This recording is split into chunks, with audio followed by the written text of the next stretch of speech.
Hello everybody, today I'm going to show you how to make a basic chicken curry. My subscriber Jamal at Foods Around the World asked me to do one, so here we go. This is better late than never because he asked me to do this several weeks ago at least.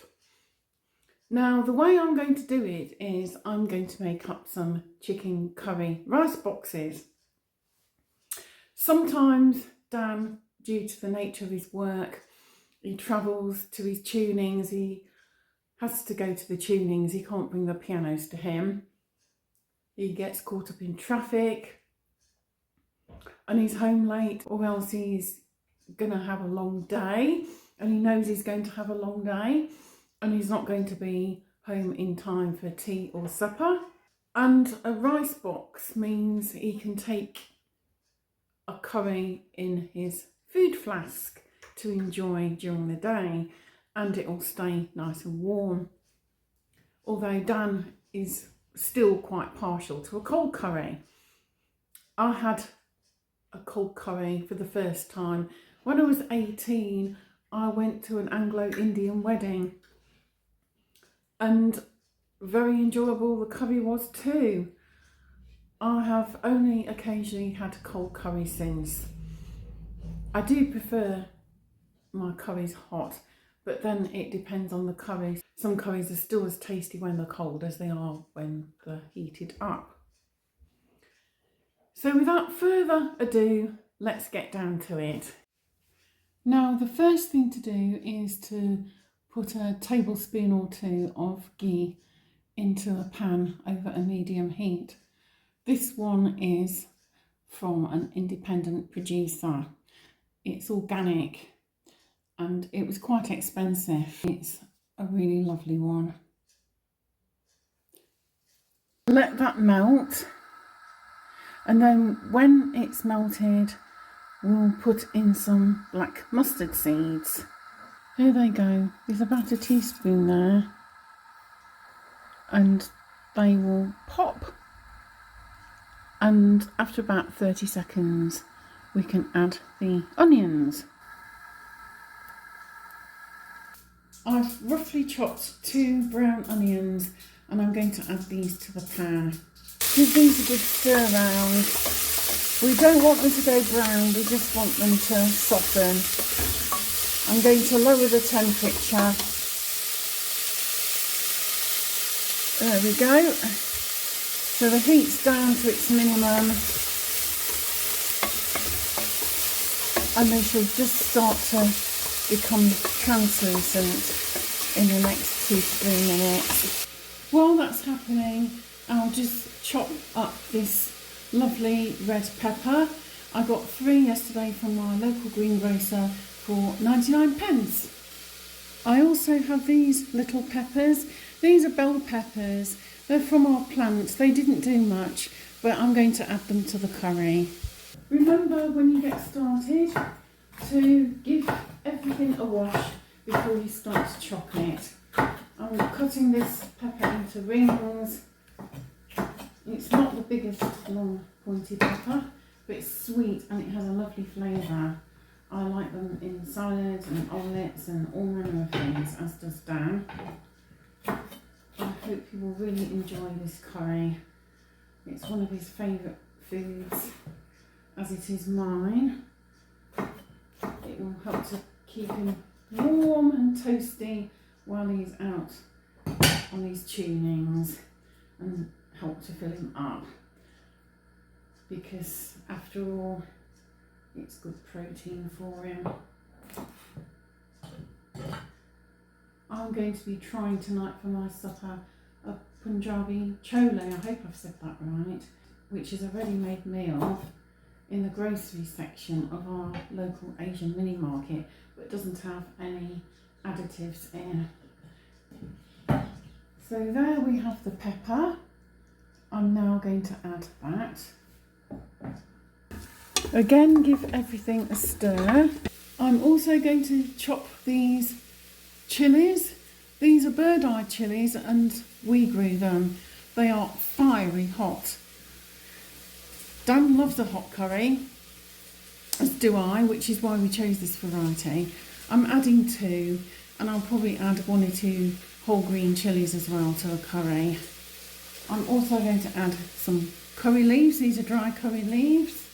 I couldn't get fresh. And then I don't have any normal garlic and ginger at the moment, so I'm going to add about a teaspoon of the garlic and ginger paste. So everything's in there. Give it a good old stir around. Now I must say that garlic and chilli paste isn't the best one that I've had, but it's okay. I usually get one of the Asian brands, but that one was a Tesco. It's all I could get at the time. I didn't have an opportunity to go right down into Ramsgate to the Asian mini market. It's okay. It'll do the job. I'm very fond of the East End brand of Asian foods, and Co-Fresh I always used to get as well when we lived in Hounslow. Are they still going? You could let me know. I haven't seen any for a while. The vegetables have now all sweated down, and I've removed them from the pan, which I've taken off the heat for a moment. So in the meantime, I'm going to sort out a couple of potatoes. I'll peel and chop those, and then it's time to prepare the chicken.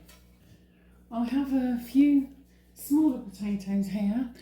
These are what I had left in a potato bag from Riverford.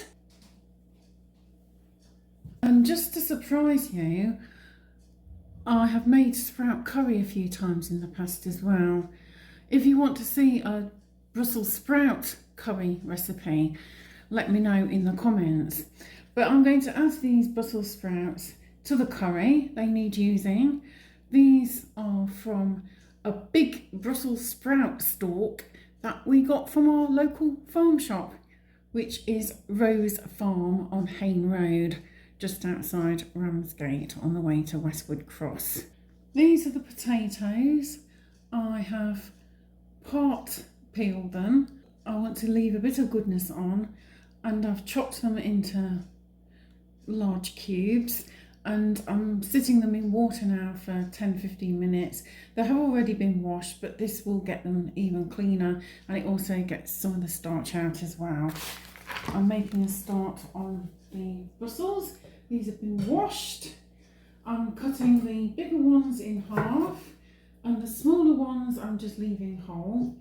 And what I'm going to do then is I'm going to drain off the potatoes and give them a pat dry, and then I'm going to stir fry them quickly with the Brussels for 2 or 3 minutes to just infuse a little bit and to get any of the brustly flavour out of the sprouts. They become more mellow as they cook. You don't want to overcook sprouts because that's what can give you gas. And then what I will do is I will take the potatoes and the sprouts out of the pan.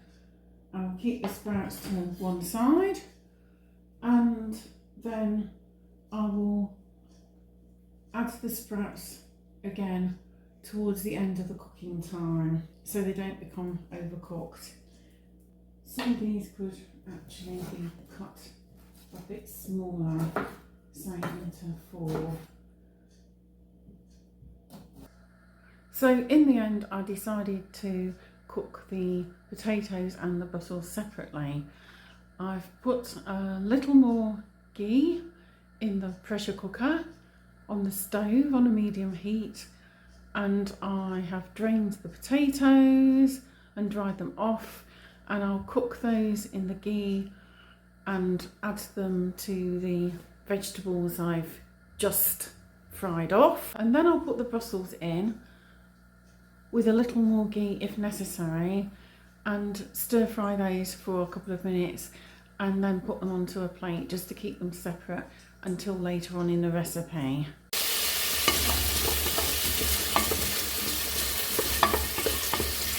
Stir those potatoes right through the ghee. What a lovely sizzle. The potatoes have had a couple of minutes or so. They're looking nice and buttery. Now I'm going in with the Brussels sprouts. There's still a bit of ghee in the pan. I'm giving them a stir through, and they will fry off for 2 to 3 minutes. And once they start to soften, I will take them off the heat and put them on the side. So while that's all happening, it's time to prepare the chicken. I've cleaned down my board and knife. I have 2 chicken thighs here. These were from the local butcher. And I also have a pack of 2 chicken breast fillets, which sadly were from Tesco, because the local butcher didn't have any chicken fillets. I'm going to chop up the chicken breast fillets, but I'm going to leave the thighs whole. I don't like messing with bones very much. So I'm going to cook the thighs on the bone. It gives extra flavour anyway. When the chicken has had its time in the pressure cooker, I can then pull the thigh meat and discard the bones. Always make sure you wash your hands thoroughly before and after touching chicken. Also make sure, like me, that you have thoroughly wiped your board down and your knife before and after use, preferably with something antibacterial, just to make sure that it is squeaky clean. You don't want cross-contamination. You end up really poorly with salmonella and other nasties. I'm keeping these in fairly large chunks.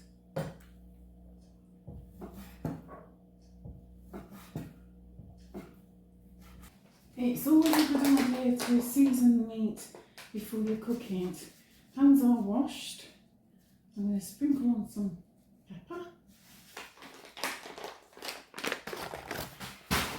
And I'm going to sprinkle a bit of salt on.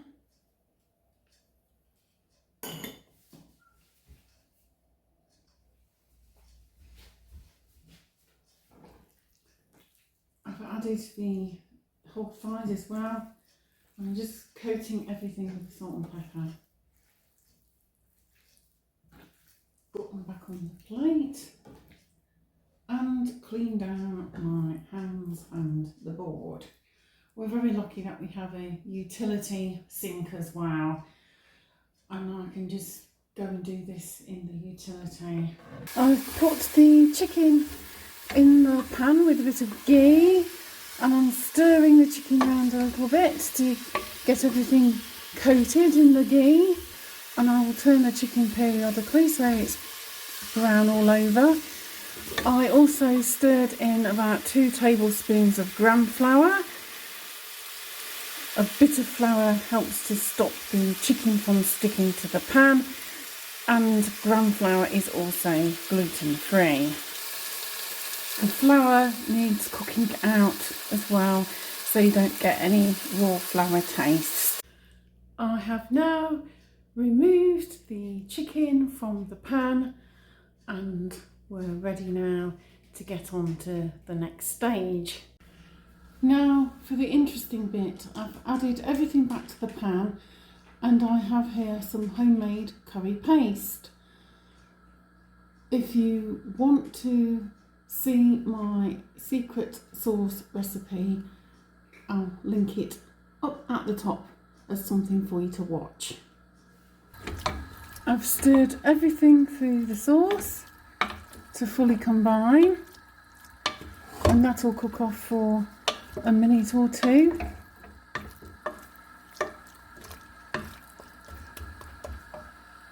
Alas, I have no tomato paste. So I'm going to add a splash of tomato ketchup. It's got a little bit of acidity and it's got some sweetness as well. But I may also add a tiny bit of apple cider vinegar. It enhances all the curry flavours.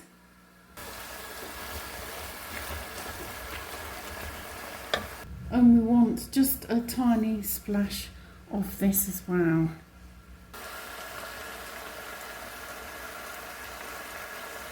You can add any vinegar, just a tiny little bit. Apple cider vinegar is all we have, but if you don't drink or it's against your religion, you can just use any vinegar, but just a little drop. And in fact, you don't need to add it if you don't want to. For a little extra acidity, you could perhaps use a squeeze of lemon juice. Lemon and chicken go really well together. I'm also going to add a couple of chopped tomatoes. These tomatoes I bought yesterday from a 50p box at a local greengrocer's. They're gorgeous plum tomatoes, a little bit on the soft side, but they had a box of goodies. You could pick any bag for 50p. I got these and a couple of other bits. I'm going to chop these roughly and add them to the curry.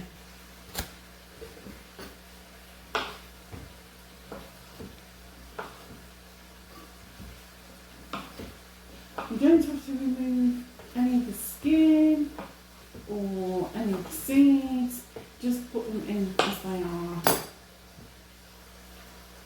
Here we are, stir these through. If you look through my channel, you will see I have a catalogue of videos. I have nearly 200 videos now in different categories. I think I still have an Indian category, so please do go and check that out. There's some nice recipes in there. I've added some turmeric, about a teaspoon. I'm going to eyeball about 1 to 2 teaspoons of garam masala as well. That should be enough. And again, stir everything through. Now I'm adding about 1.5 litres of hot stock just to cover. I'm going to add a couple of our green bird eye chilies, the ones that haven't ripened yet, just to add some extra heat. And now the lid goes on and we're going to pressure cook this for about 10 minutes. When it starts to smell like it's cooked, then remove it from the heat. My pressure cooker is weird because it was rescued from a skip, so the way it comes up to pressure is a bit strange. It hisses loudly, but you don't get any red symbol or anything like that, so I go by smell. If you take it off the heat when you think it's cooked and you put a knife through and the juices don't run clear, put the lid on again and return it to pressure for a few minutes. Here's the curry, and you can see the chicken's lovely and tender. I'm testing the juices, everything's running clear. Now I can tell by the smell that this is a hot curry, and some people like it watery. Sometimes we eat it with a lot of gravy like this with a spoon, and it's quite authentic. However, I want to thicken it up because Dan doesn't want to get it down his shirt when he's out and about. So I'm going to pull the meat off the bones, and I'm going to add some ground almonds to thicken it. You could also use coconut milk or cream coconut to thicken it a bit and tone the heat down a little bit. I can also tell from the smell that it needs a little bit of extra salt. You can also add lentils as well. If you don't have ground almonds, or you're allergic to nuts, or you don't like coconut milk, so just rinse a good couple of tablespoons of red lentils thoroughly in cold running water, and then add them to the pan. And when you reheat the curry, give it that good 15 or 20 minutes for the red lentils to cook down, and then it'll be ready. I'm going to make the necessary adjustments and add the Brussels sprouts, and then allow the curry to cool, and then later I'll be doing the rice, and that needs to be cold before I can put everything into the tubs for the freezer.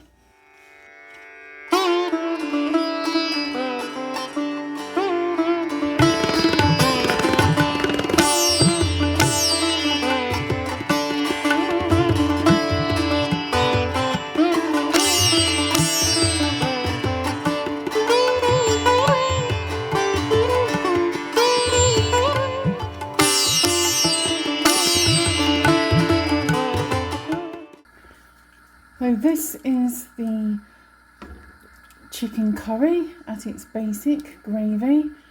Now I haven't added any ground almonds because I've just realised I haven't got any. But you can leave it like this. That's a good consistency for a basic chicken curry. But I'm going to up the ante a little bit and put in a drop of coconut milk, which I do have. So this is my coconut milk, and I'm going to open the tin and give it a good stir and add a little of that. I don't want the gravy too thick. I want to maintain some authenticity. So I'm adding about that much. That should tone it down a bit, and the rest of the milk I will put into a suitable container, and I'll endeavour to use it within the next couple of days or so. But you'll probably find that when you reheat your curry, that it will have thickened up. So you don't want to thicken the sauce too much, because it does tend to thicken up naturally anyway, and you've got the starch in the potatoes as well. I'll just leave that on the stove bubbling away for another couple of minutes or so, and then I'll switch it off and let it cool. And I'll see you here back in a bit, and I'll show you how I cook my rice, and we can then assemble the curry boxes. The chicken curry is cold now, so I'm going to make some rice. I'm using basmati rice. I'm going to measure about 2 teacups and rinse it through a sieve. 2 teacups is enough to do several rice boxes and leave enough over for my supper. Rinsing the rice with cold running water through a sieve enables us to get some of the starch out as well before it gets cooked. I've put the rice in a large pan. Now, some people like to use the absorption method. So if you're using basmati, for every cup of rice, you probably need maximum 3/4 of a cup of water. Maybe a little less, certainly no more. Otherwise it might be a bit sloppy or sticky, which you don't want. You want to be able to have some fine grains but nice and fluffy. The way I do it is I cover the rice with plenty of salted water and put it on a low flame with the lid on. and then once it starts to boil, it's usually tender. So here it is on a low flame. I'm going to put the lid on and just let it do its thing. Periodically I usually stir it as well to keep the grains separate and stop it from sticking. Meanwhile, I've lined up a few plastic containers. We save all our containers from the Chinese takeaway. We put them through the dishwasher and they usually come up really well, and they're really useful for soups and stews and for pasta sauces, or homemade, or for maybe a bit of bolognese or leftovers that are going in the freezer. They're also useful for smaller amounts of ice cream, although this one is a little bigger. That's going to be a heartier meal for when Dan really is back later on in the evening and we've maybe run out of salad or something like that, because he usually takes a salad to work with him as well, and if we've run out of salad items then he usually takes something bigger.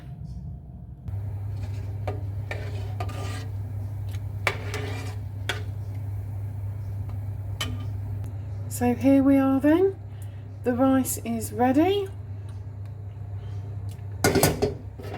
It looks nice and tender, so I'm going to take it off the heat now and strain it through a colander and rinse it through with boiling water. So here it's back in the pan. I'm going to put the lid on the pan at the moment just to finish steaming it through and keeping it warm, because I'm going to get my supper now, and then I'll pot it up into the containers to cool rapidly. That's beautiful, look how nice and fluffy that is. Hey, I'm back again.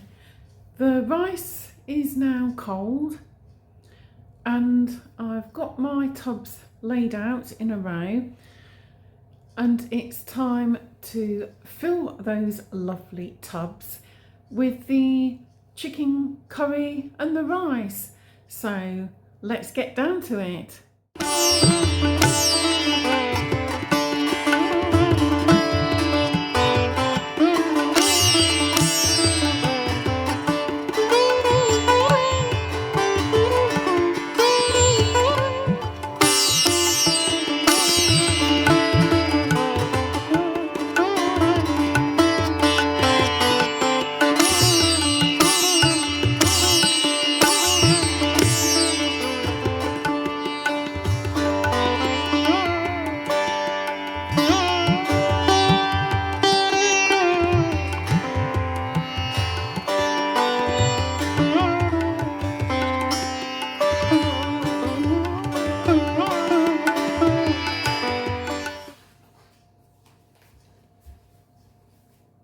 So there we have it, my delicious chicken curry rice bowl, which will make Dan a fantastic lunch. So thanks for watching and I'll see you again soon. Bye for now.